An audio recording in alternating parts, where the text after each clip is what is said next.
Meghan's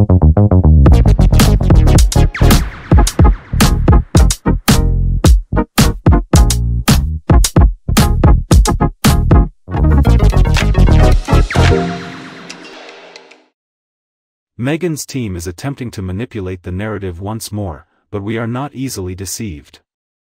Welcome back to the Princess Diana News channel. I'm really curious about the cost of Meghan's new PR team, considering the extensive effort they've been making to promote her. Yesterday, an unlikely source, Marie Claire, published a flattering article centered around Harry's longtime desire to depart from the royal family. We must cease pointing fingers at Meghan as it was not her fault. The article is just as absurd as one would anticipate. To put it differently, it is evident that there is a strong desire to portray Meghan as a blameless individual, overlooking all the allegations of her wrongdoing. However, their performance is significantly lacking. The evidence has already been presented. It is far beyond the appropriate time for considering or addressing that matter. I found my eyes rolling right from the beginning of this article, even before reaching the main content. Therefore, it is imperative to put an end to the subtitle, shifting the blame, and particularly the distasteful term Megxit. Are you suggesting that Meghan and Harry are not responsible for the disarray within their own family? Are you implying that they did not cause immense distress to Queen Elizabeth and Prince Philip in the final months of their lives? Are you serious? So it wasn't them? Then who could it have been? And regarding the term Megxit. Sure, what specific designation should we employ? I am eagerly anticipating the reveal. So, it is revealed that Megxit is one of the writer's most disliked terms. She claims it is a term that holds negative connotations.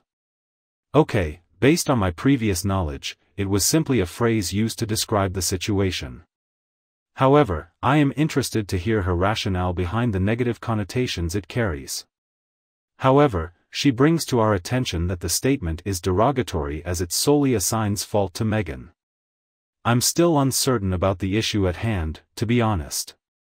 Based on my recent observation, Meghan can be held responsible for the situation. However, the author, Ms. Rachel Birchfield emphatically declares that the statement is incorrect.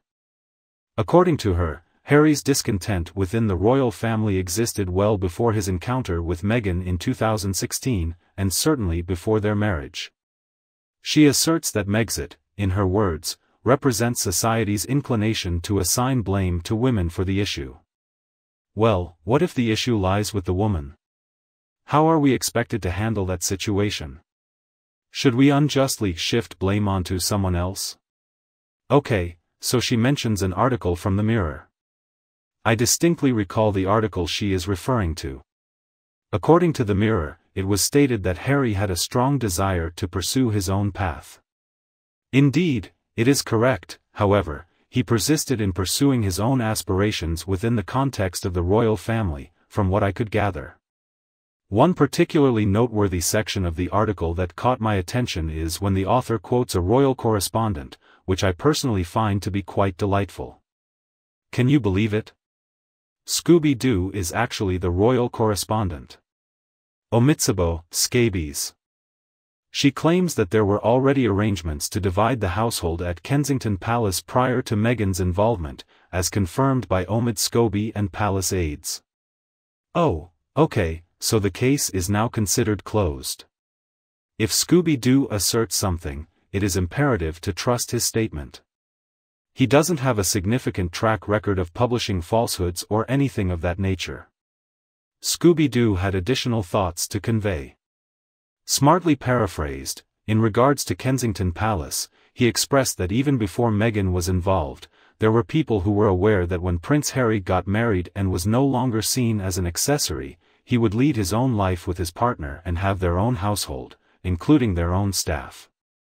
Many individuals. This caused a division that occurred much later. However, the arrival of baby Sussex is imminent and there are numerous tasks that must be accomplished beforehand. The division of households will be of utmost significance. It is quite effortless, or perhaps I should express it as a lack of effort, to let this contribute to the perception that they are in constant conflict. Are we expected to accept the notion that their relationship was completely flawless and perfect during that time? However, Harry mentioned in his spare time about his brother's physical aggression towards him, as he described being pushed down and having his dog bowl broken by William. Additionally, William also allegedly broke his necklace. What was the reason for all of that? It's interesting how, once again, Meghan, Harry, and Scooby-Doo seem to be inconsistent in their explanations. To put it cleverly, their opinions and statements are in a perpetual state of contradiction. Later on, they bring up the absurd article published in 2022. In a recent Telegraph article, Bryony Gordon states that Harry has always desired to distance himself from the overwhelming environment of royalty. She refers to it as a peculiar institution he has sought to break free from since his early years. Fortunately, Meghan's arrival in his life proved to be a turning point, as she was the catalyst for him to find the strength to leave. There are assertions suggesting that Meghan is not responsible for this occurrence. Absolutely not. The emotions were already present. Thanks to Meghan's presence, he felt emboldened and comfortable enough to fully express himself. The issue I have with this entire storyline is that they fail to grasp the main concept. The issue does not lie in Harry and Meghan's desire to step down from their roles as working royals. They consistently possessed the authority to engage in such actions. No one ever blamed them for that. The issue lay in their approach. Subsequently, they proceeded to defame Harry's family and build a profitable occupation around it. That is the reason why people find it so distressing. That sums up the entire content of the article. However, at that moment, she adds a small note from the editor. She expresses that we shouldn't concern ourselves with the events surrounding Megxit or its aftermath. We must collectively halt the blame on the woman in this particular scenario, as everyone has the right to their own opinions. Oh, indeed, Meghan Markle has been unfairly portrayed as a helpless, blameless figure in this situation. We should not hold her responsible for this, and she concludes the article by suggesting that we all put an end to the term Megxit. Consequently, we find ourselves once again confronted with the matter of censorship. Who do Harry, Meghan, Scooby-Doo, and others working for them believe they are to dictate what we can and cannot say? Why do they think they have the authority to regulate our language? This further demonstrates the extent to which Meghan and Harry are disconnected from reality. To create a different perception and halt negative comments, altering their conduct is essential. Merely stating that our thinking is incorrect is insufficient. I believe it is evident from our observations as to what transpired. We shaped our viewpoints through observations of their conduct. If they truly desire our opinions to shift, they must alter their behavior. However, I doubt that they are aware of this fact. Perhaps they are aware of it but simply choose not to be concerned. To be completely honest, I'm not sure which option is more undesirable. I'm referring to revisiting the events surrounding Megxit. Once more, it was widely acknowledged that they were not at fault for their decision to depart from the royal family. No one encountered such an issue. The division of households was not seen as a concern by anyone. To put it differently, the mentioned individuals are the Wales family, the Cambridges during that period, and the Sussexes.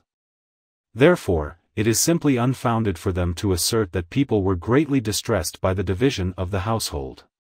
It's inaccurate, and this behavior is incredibly deceitful. Certainly, the departure of Harry and Meghan from the royal family in January 2020 garnered significant publicity due to its newsworthiness. Moreover, Harry and Meghan actively sought media attention to disseminate this information. Therefore, at present, after the passage of 3 years, it is unjustified for them to argue that the situation was blown out of proportion, implying that their actions were predetermined in questioning the validity of our distress. I believe the majority of individuals were simply curious to witness the subsequent events. And what came after? Well, they conducted the infamous Oprah Winfrey interview. As expected, numerous individuals changed their opinion about Megxit, realizing it wasn't as desirable as initially thought. If Harry and Meghan's intention was to undermine the royal family by pursuing careers that involve criticizing it, their decision to break away may not have been as positive as initially thought. What's intriguing is that Meghan previously mentioned her enthusiasm for immediately getting involved in royal duties. But if their intention was always to step back, it raises questions about her statement. We've also made similar statements in the past. Their departure was always part of their plan. However, they were not truthful regarding that matter. They did not disclose their plan openly. They displayed a strong dedication to their roles as working members of the royal family. Remember how the taxpayers footed the bill for their extravagant wedding? And even after leaving, they continued to rely on the royal family and taxpayers to maintain their lifestyle. Therefore, it is incorrect to accuse Meghan of wrongdoing as a result of the tendency to unfairly blame women. Meghan is being heavily criticized for her active participation in an event for which she bears a significant responsibility.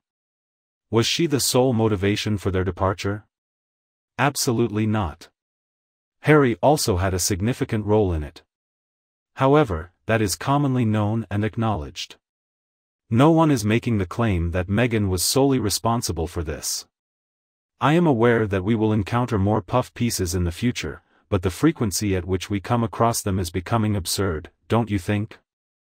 If Harry and Meghan chose to utilize their resources differently by investing less in public relations campaigns that generate outrageous stories for media attention and attempting to manipulate the public image, and instead focused on engaging in meaningful actions that positively impact others, it would significantly transform their reputations.